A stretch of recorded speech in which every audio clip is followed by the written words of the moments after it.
Quiero desearles a todos ustedes unas felices Pascuas de Resurrección. Les habla el Padre Juan Manuel Juan del Centro Arquidiocesano de Pastoral, junto con el Padre Mauricio del Núcleo Formación y Misión. Esta vez vamos a dirigirnos a ustedes a través de unos pequeños videos donde les vamos a dar a conocer un tema. Y no solamente darlo a conocer, sino que ojalá ustedes hagan la experiencia y comiencen a vivir en sus familias la experiencia de iglesia. Y ahí que vamos a abordar el tema de la iglesia doméstica, aquello que usted vive en familia en sus casas.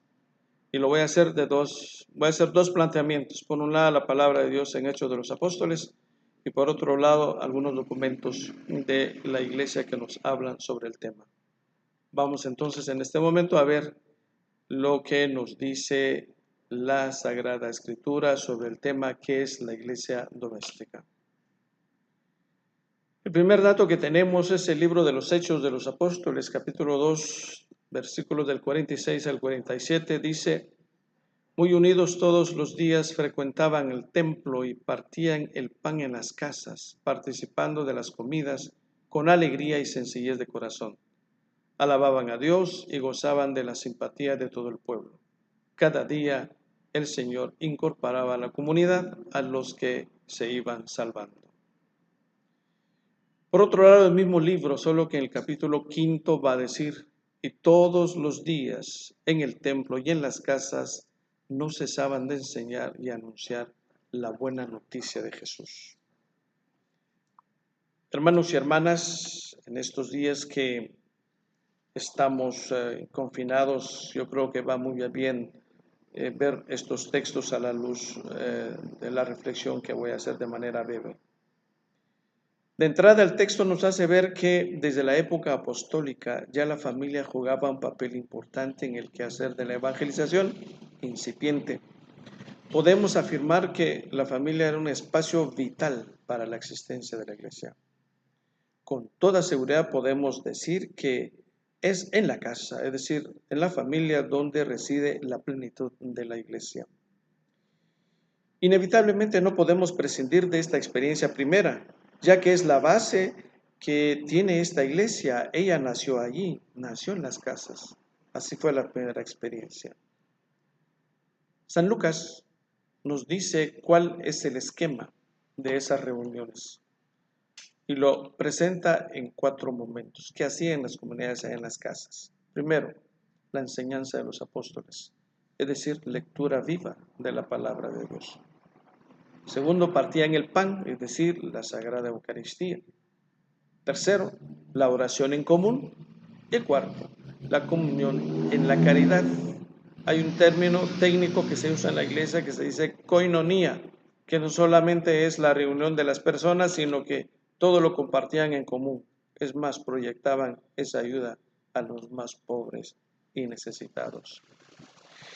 Ahora bien, teniendo presente eso que nos dice San Lucas, pasemos ahora al segundo momento en los documentos de la iglesia, donde se nos presenta allá aquellos elementos que nos transmite pues toda la tradición teológica de la iglesia. Primero que aparece y es el decreto Apostolicam Actuositatem del Concilio Vaticano II sobre el apostolado de los seglares. Dice: la familia es presentada como santuario doméstico de la iglesia. Lo encontramos en el numeral 11. También San Pablo VI nos ha escrito una preciosa exhortación apostólica sobre el culto a María. Dice sobre la familia cristiana se presenta como una iglesia doméstica. Si elevan en común plegarias suplicantes a Dios, porque si fallase este elemento, faltaría el carácter mismo de la familia como iglesia doméstica, allá en el numeral 52. También lo encontramos en la Constitución Dogmática Lumen Gentium, es decir, Luz de las Gentes, en el numeral 11, y habla de esta experiencia, mejor dicho, recupera la expresión y llama a la familia iglesia doméstica, en la que los padres son los primeros anunciadores de la fe para con sus hijos. San Juan Pablo II, siempre en la exhortación apostólica Familiares Consorcio número 21, dirá sobre el tema: la familia cristiana constituye una revelación y una actuación específicas de la comunión eclesial. Por eso puede y debe decirse iglesia doméstica. También el Catecismo de la Iglesia Católica en el numeral 2204 pronuncia con bases bíblicas sobre esta experiencia. Dice: es una comunidad de fe, esperanza y caridad. O sea, en la Iglesia una importancia singular como aparece en el Nuevo Testamento. Muy importante esto, hermanos y hermanas, porque sitúa a la familia en todas las virtudes teologales de la fe, la esperanza y la caridad.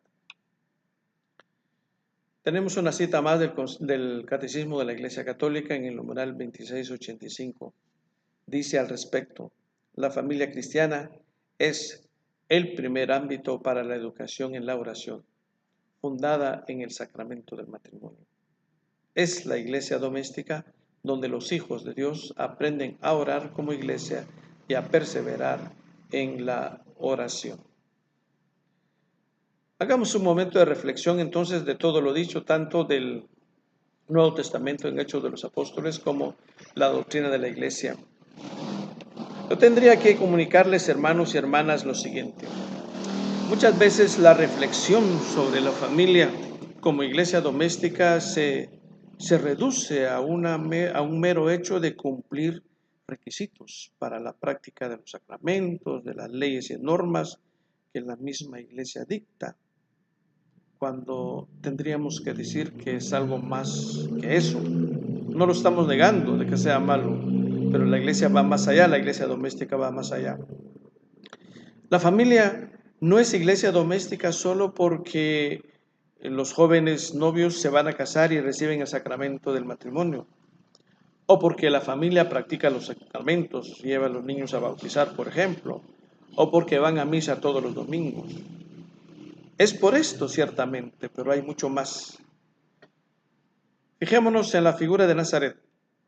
Cómo Jesús, junto a María y José, se dedicó a llevar la palabra de su Padre Dios a todos los hombres, viviendo en familia. Incluso Jesús fue obediente a sus padres. Me recuerdo de aquella escena donde Jesús, teniendo la edad ya de persona que puede ir al templo, se lo llevaron sus papás y allá se fueron como familia, iban en la caravana. Claro que el niño se quedó allá para hablar de Dios, pero al mismo tiempo lo fueron a buscar y con gran sentido de familia regresó con ellos, dice Jesús, en obediencia a sus padres. Hermanos y hermanas, queridas familias, la familia cristiana o la iglesia doméstica tiene esta tarea de seguir los pasos de la Sagrada Familia, la familia de Nazaret.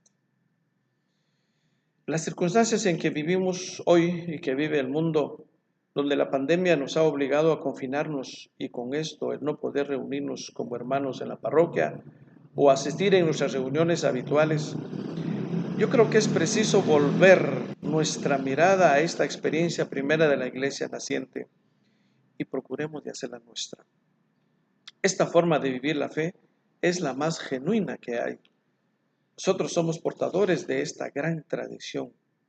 Familias, hagamos la vida, ya que la vivencia de la fe, la oración, de la escucha de la palabra y la vivencia de la caridad siguen su camino y muy bien lo puede hacer la iglesia doméstica.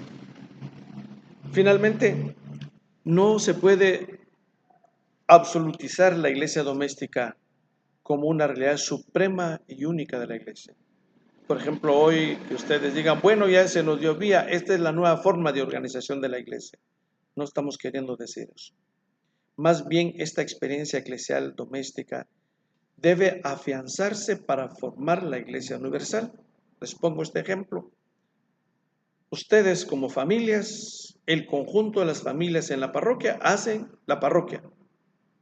Y todas esas familias que forman esa parroquia en comunión con otras parroquias, por ejemplo en Guatemala, Ciudad y Zacatepeques, hacemos la arquidiócesis de Guatemala, la iglesia de la arquidiócesis de Guatemala. Esta arquidiócesis de Guatemala está en comunión con otras diócesis y vicariatos apostólicos del país. Hacemos la iglesia guatemalteca. La iglesia de Guatemala está en comunión con la iglesia latinoamericana y todos hacemos la iglesia latinoamericana. Esta iglesia está en comunión con la Iglesia Universal y con el Papa, entonces somos la Iglesia Universal. Por lo tanto, pues lo que queremos recuperar es ese terreno que muchas veces se ha dejado allá o se ha perdido en el quehacer de la vida de la familia. No olvidemos, queridas familias, somos la Iglesia de Cristo, que está diseminada por todo el mundo. Hagamos Iglesia de Cristo, que es universal, desde nuestras familias. Culmino con un último mensaje práctico. Ustedes, papás, leen la palabra de Dios en la casa. Los niños van a leer la palabra de Dios. Si ustedes rezan en la casa, los niños van a rezar, a aprender a rezar. Si ustedes viven los valores cristianos en la casa, los niños van a vivir los valores cristianos después. Por lo tanto, les animo a que hagamos esta experiencia, poniendo atención a los otros 4 videos que van a venir después de esta presentación. Aprovecho entonces para saludarlos de nuevo, desearles felices Pascua de Resurrección. Nos acogemos bajo la protección de la Sagrada Familia para que nos bendigan a todos y seamos familias auténticas cristianas según el Evangelio. Que Dios les bendiga.